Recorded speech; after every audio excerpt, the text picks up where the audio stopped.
ബിസ്മില്ലാഹ് അൽഹംദുലില്ലാഹ് വസ്സലാത്തു വസ്സലാമു അലാ അഷ്റഫി റസൂലില്ലാഹ് വഅലാ ആലിഹി അജ്മഈൻ അമ്മാ ബഅദ്. ബഹുമാനപ്പെട്ട ഉസ്താദുമാരെ, പ്രിയപ്പെട്ട രക്ഷിതാക്കളെ, സ്നേഹനിധികളായ മുതഅല്ലിം സുഹൃത്തുക്കളെ, ലോകത്തിന്റെ നേതാവായ അഷ്റഫുൽ ഖൽഖ് റസൂലുള്ളാഹി സ്വല്ലല്ലാഹു അലൈഹി വസല്ലം തങ്ങളുടെ 1800-ാം ജന്മദിനത്തിന്റെ ഭാഗമായി അവിടുത്തെ മദഹ് പറയുന്ന സന്ദർഭത്തിലാണ് നമ്മൾ ഇന്നിവിടെ ഒരുമിച്ച് കൂടിയിട്ടുള്ളത്. ലോകത്തിന്റെ നാനാഭാഗത്തും അവിടുത്തെ മദഹ് പറയുന്ന സന്ദർഭത്തിലാണ് മഹാന്മാരും പണ്ഡിതന്മാരും മുഴുവൻ തിരുനബി സല്ലല്ലാഹു അലൈഹി വസല്ലം തങ്ങളുടെ മദഹ് പറഞ്ഞ കാരണം ബർക്കത്തെടുത്തവരും അത് കാരണം വിജയിച്ചവരുമാണ്. ഹുബ്ബു നബി വ മദ്ഹുഹു ഖൈറുൽ അമൽ എന്നാണ് മഹാന്മാർ നമ്മെ പഠിപ്പിച്ചത്. അതായത് നബി സല്ലല്ലാഹു അലൈഹി വസല്ലം തങ്ങളെ സ്നേഹിക്കലും അവിടുത്തെ മദഹ് പറയലും എന്റെ ഖൈറുൽ അമലിൽ പെട്ടതാണ്.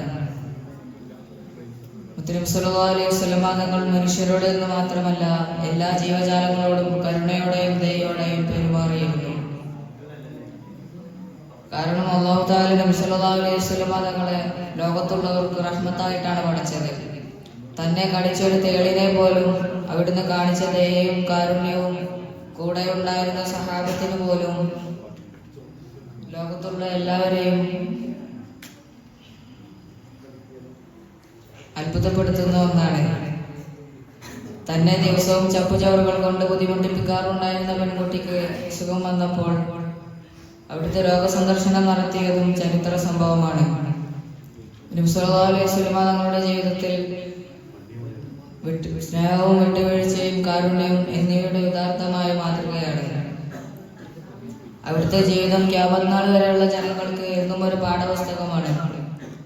അവിടുത്തെ ജീവിതത്തിൽ നിന്ന് പ്രചോദനം ഉൾക്കൊണ്ട് സ്വഹാബത്തിന്റെ പാതയിൽ ജീവിച്ച് അല്ലാഹു തആല നമുക്ക് സ്വർഗം നൽകുമാറാകട്ടെ എന്ന് മാത്രം പറഞ്ഞുകൊണ്ട് ഞാൻ എന്റെ വാക്കുകൾ അവസാനിപ്പിക്കുന്നു. അൽഹംദുലില്ലാഹി റബ്ബിൽ ആലമീൻ. അസ്സലാമു അലൈക്കും വറഹ്മത്തുള്ളാഹി തആല വബറകാതുഹു.